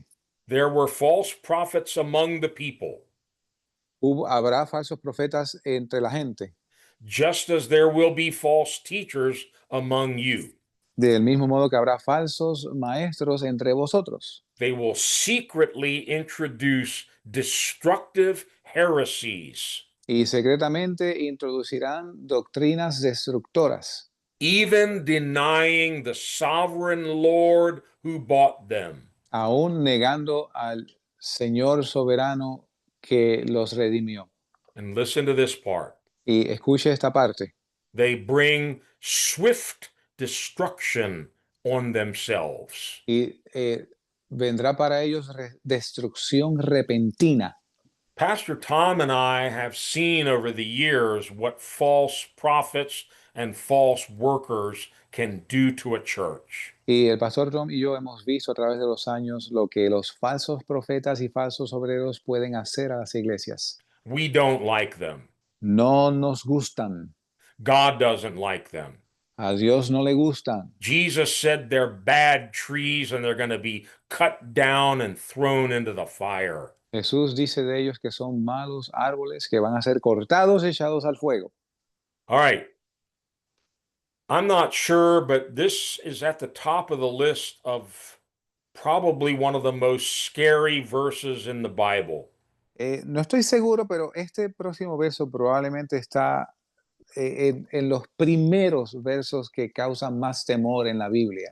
Matthew 7, 21 to 23. You've heard us teach on this many times here. Mateo 7 del 21 al 23 y ustedes nos han escuchado enseñar sobre esto por aquí. I want you to notice the element of deception here. Quiero que noten el elemento de engaño aquí. Not everyone who says to me, Lord, Lord, will enter the kingdom of heaven, but only he who does the will of my Father who is in heaven. Many will say to me on that day, Lord, Lord, did we not prophesy in your name, and in your name drive out demons and perform many miracles? Then I will tell them plainly, I never knew you. Away from me, you evildoers. No todo el que me dice Señor, Señor entrará en el reino de los cielos, sino el que hace la voluntad de mi Padre que está en el cielo. Muchos me dirán en aquel día, Señor, Señor, ¿no profetizamos en tu nombre? Y en tu nombre echamos fuera demonios, y en tu nombre hicimos muchos milagros. Y entonces les protestaré, nunca os conocí, apartaos de mí, obradores de maldad. Now, Jesus doesn't dispute or argue with them about the fact that they had prophesied, driven out demons, and performed miracles. Y Jesús no disputa con ellos el hecho de que ellos profetizaron y hicieron milagros y echaron fuera demonios. He says, I don't know you. Él les dice, no los conozco, I never knew you. nunca los conocí. You're evildoers. You're wicked. Ustedes son obradores de maldad, malvados. These were false professors of Christianity. Estos eran falsos profesores de cristiandad. They had never surrendered to the lordship of Jesus Christ. Nunca se rindieron a la soberanía de Jesucristo. That's why Jesus emphasizes again here for you and for me the importance not of just doing religious activities, but doing the will of the Father. Es por eso que Jesús enfatiza una vez más aquí, no solo hacer actividades religiosas, sino hacer la voluntad del Padre. Your kingdom come, your will be done on earth as it is in heaven and in me. Venga tu reino, hágase su voluntad en la tierra, así como en el cielo y en mí. Okay, we're almost there. Estamos ya casi ahí. A very familiar, most people consider this a parable. Y muchas personas, esta es una escritura muy familiar, muchas personas lo consideran una parábola. This is the end Este es el fin of the sermon. del sermón. 111 verses. 111 versos. And this is what Jesus chose to finish with. Y esto es lo que Jesucristo, con lo que Jesucristo finaliza el sermón. Matthew 7, 24 to 27. Mateo 7, del 24 al 27. Therefore, everyone who hears these words of mine and puts them into practice is like a wise man who built his house on the rock. The rain came down, the streams rose, and the winds blew and beat against that house, yet it did not fall because it had its foundation on the rock. But everyone who hears these words of mine and does not put them into practice is like a foolish man who built his house on sand. The rain came down, the streams rose, and the winds blew and beat against that house, and it fell with a great crash. Cualquiera pues que oye estas mis palabras y las hace, le compararé a un hombre prudente que edificó su casa sobre la roca, y descendió lluvia, y vinieron ríos, y soplaron vientos, y golpearon contra aquella casa, y no cayó, porque estaba fundada sobre la roca.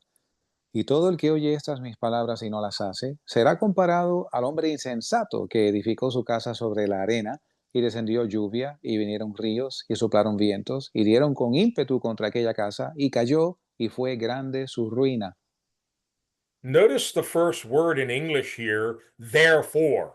Note la primera palabra en estos versos, por tanto. Well, it's connecting us to the passage we just talked about. Y nos conecta a los pasajes de los cuales hemos estado hablando. And Jesus is again emphasizing if you want to avoid being deceived and rejected from the kingdom of God, make sure you do the will of the Father. Y Jesús nos dice, si tú quieres asegurarte de que tú no eres rechazado en el reino de Dios, asegúrate de hacer la voluntad del Padre. But he makes it even clearer and simpler. Pero lo hace aún más claro y más simple. If you hear these words of mine and put them into practice, Si tú oyes estas mis palabras y las haces, you'll be like a wise man who built his house on the rock.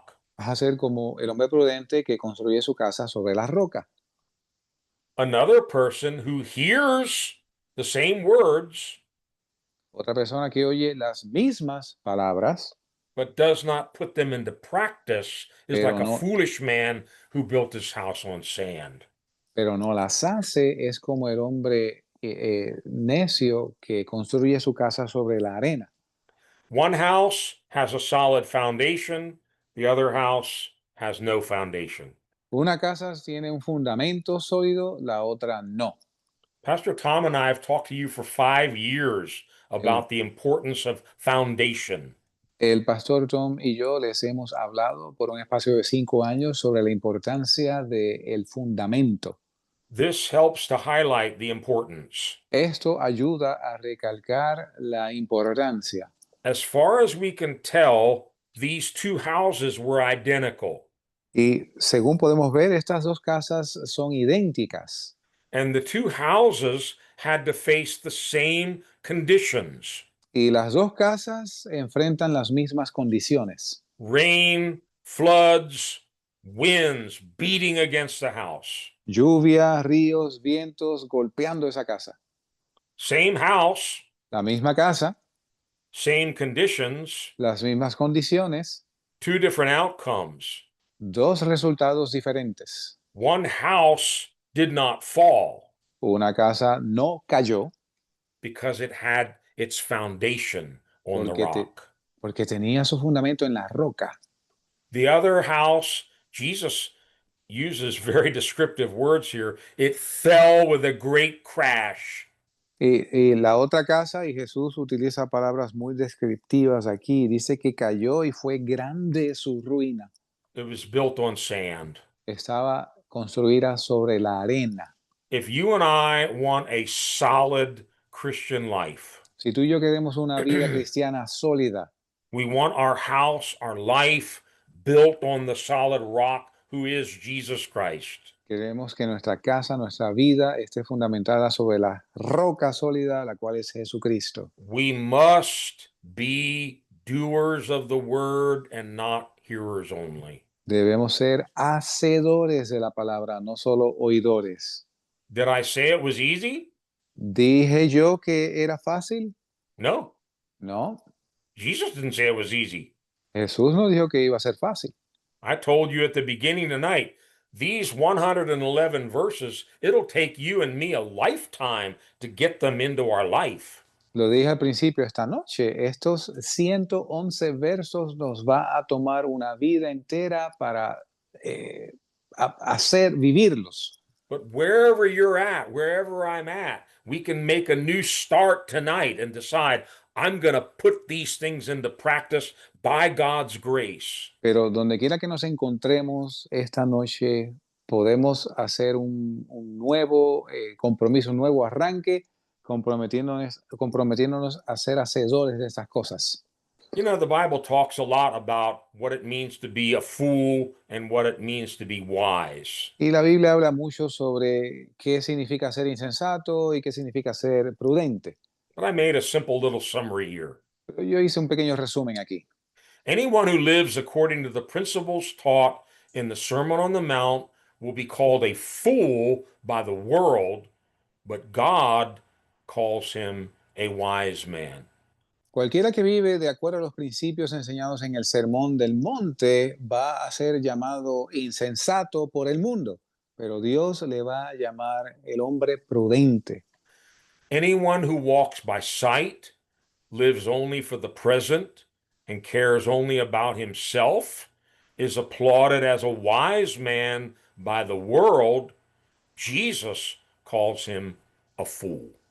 Cualquiera que anda por vista y vive solo el presente y le importa solo todo lo que tenga que ver con él, es aplaudido por el mundo como un hombre prudente, pero Jesús le llama un insensato. Now, at the very beginning, we saw these two groups, the crowds and the disciples. Y al principio del estudio vimos dos grupos, la multitud y los discípulos.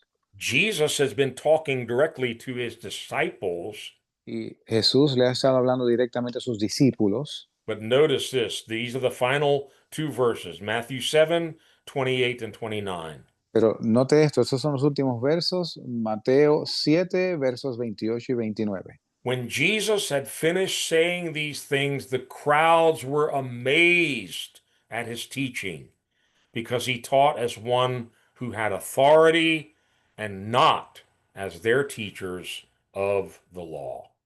Y fue que cuando Jesús hubo acabado esas palabras, la gente se maravillaba de su doctrina porque les enseñaba como quien tiene autoridad y no como los escribas. What a tremendous sermon. Qué gran sermón. I believe it is the greatest sermon ever told.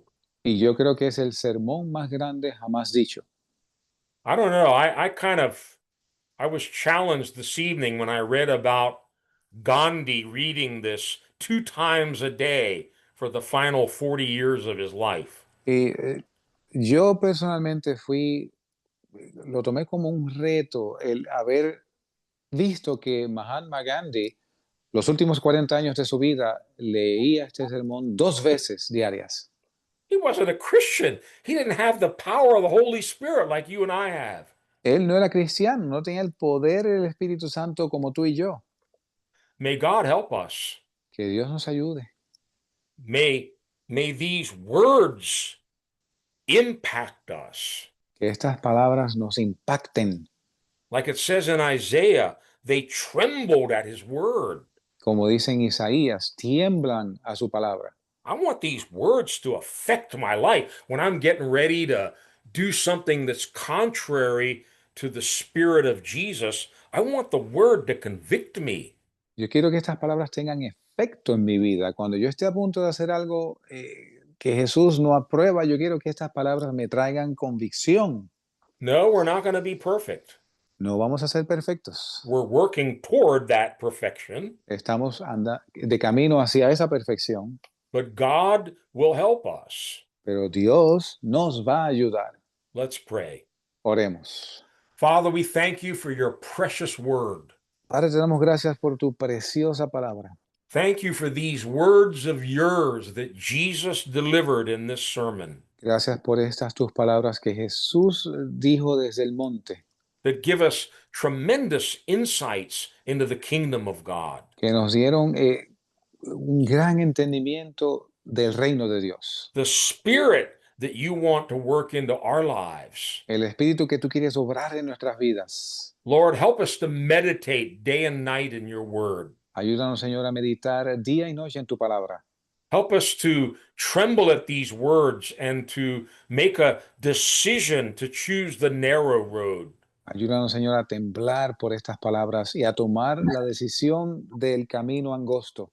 Give us more grace. Danos más gracia. To not only hear these words, but to put them into practice. De no solo oír estas palabras, sino ponerlas en práctica. Lord, you've called us to be salt and light. Señor, tú nos has llamado a ser sal y luz. Help us to be true disciples in these last days. Ayúdanos a ser verdaderos discípulos en estos últimos días. Help us to walk in wisdom and discernment. Ayúdanos, Señor, a andar en sabiduría y discernimiento. We ask all these things in the name of Jesus because there is no higher name.